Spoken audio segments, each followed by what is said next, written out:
Howdy folks, my name's Kevin. I'm here today at Highland Mountain Bike Park. We're here at our indoor training center and it's about a month before our opening day. We're really excited to kick off the season and introduce our progression guide video series that will give you tips and tricks directly from our coaches.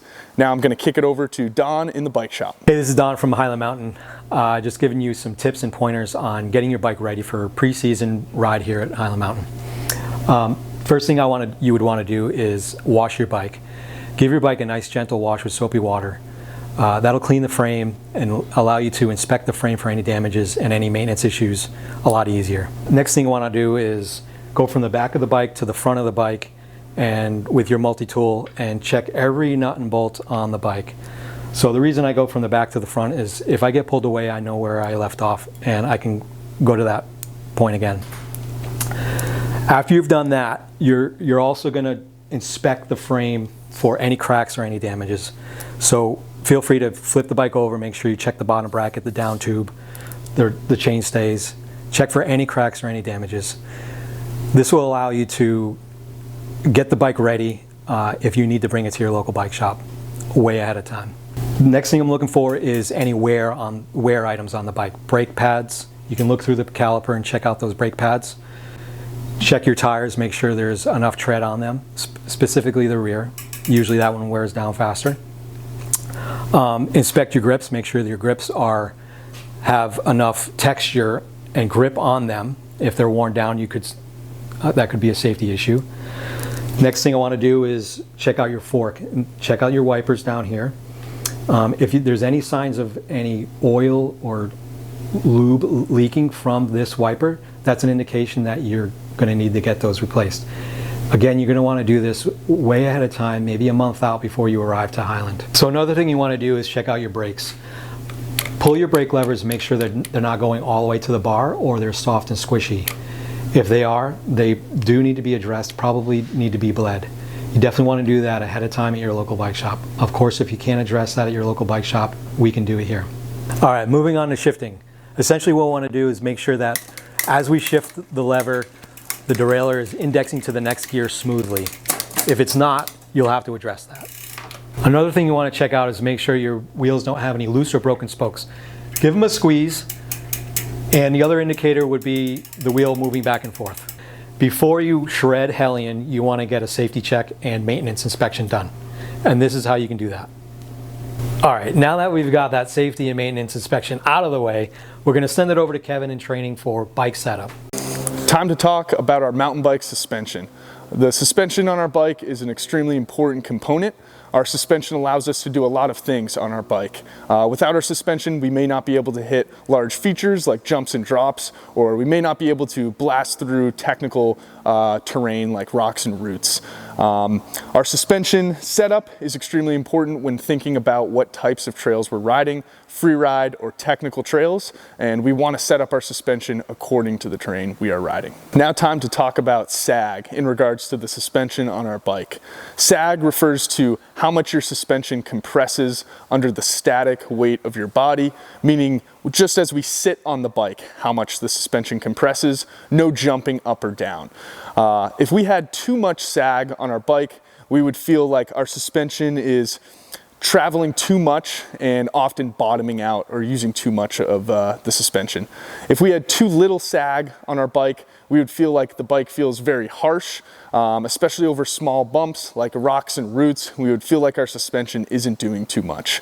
Sag is very important when thinking about bike setup because we want to have a nice middle of the road sag feel. We don't want to have too much or not enough, and that makes it so our bike is very well-rounded out on the hill. Out on the hill, we have trails that are very flowy and smooth, like Hellion, and we also have trails that are more technical and rocky, like Maiden Voyage. And we want to make sure our bike isn't set up more to one type of trail or the other. We want to make sure our bike is very well rounded and can handle all of that terrain. Now time to talk about our bike's rebound in regards to our suspension. Rebound refers to how quickly the fork or shock returns to its natural ride height or static position. As I'm holding my bike right now, both the fork and the shock are in its static position. As I compress it, it will rebound back up to its static position.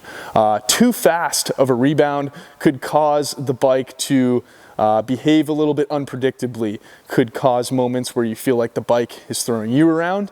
Not enough rebound causes the feeling of a very soft, spongy, dead feeling suspension where you're not using your suspension to its fullest capabilities.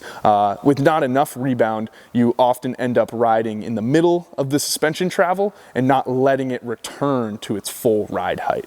If you are riding Fancy Feast, one of our blue technical trails, and if you have not enough rebound on your bike, you may feel like your fork or shock is constantly being compressed a lot, maybe feels at times like you're bottoming out a lot and not using that suspension to its fullest capabilities.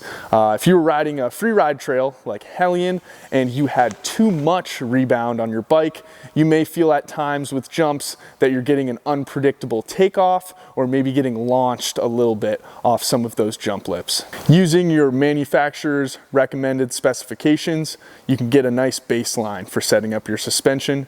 A proper suspension setup can lead to many things: more traction, more control, and better performance out on the trails.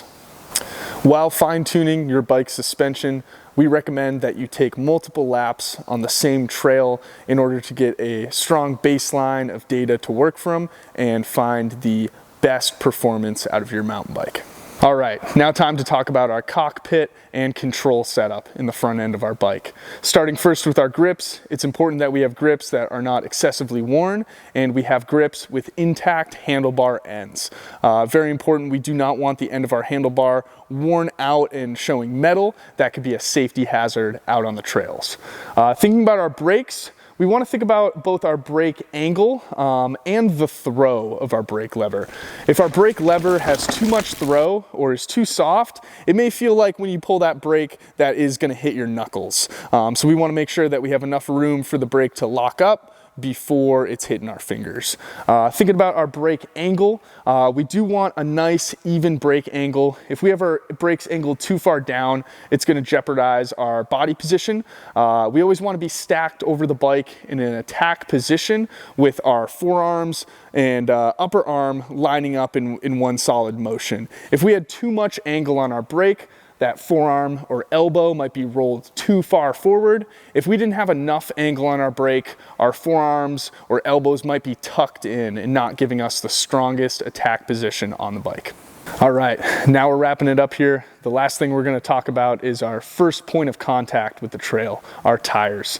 Tires, specifically our tire pressure, is very important out on the trail. We want to have an appropriate pressure when riding to have improved grip and comfort and confidence out on the trail. When thinking about our tire pressure affects many things, especially control on the bike. If we do not have enough tire pressure, it can feel like our tire's very squirmy and soft and feels like we can't gather speed. If we have too much tire pressure, the tire will feel very hard and at times not grippy at all and very non-confidence inspiring. When thinking about our bike setup, our suspension, our tires, and our cockpit, it's extremely important to get these things all sorted and our preferences dialed in before we start the riding season. Having a dialed bike setup and knowing your preferences will give you more confidence and time to progress out on the trails this year.